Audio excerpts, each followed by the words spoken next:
పల్నాడు జిల్లా దాచేపల్లి మండలం తంగడి గ్రామం వద్ద కృష్ణా నదిని పల్నాడు జిల్లా pollution control board regional officer Nazeena Begum పరిశీలించారు.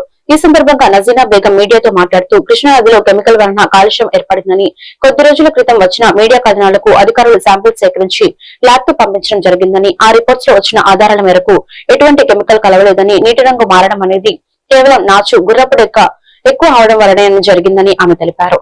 ఇలాంటి సంఘటన గత 10 సంవత్సరాల క్రితం కూడా వచ్చినట్లు ఆమె గుర్తు చేశారు.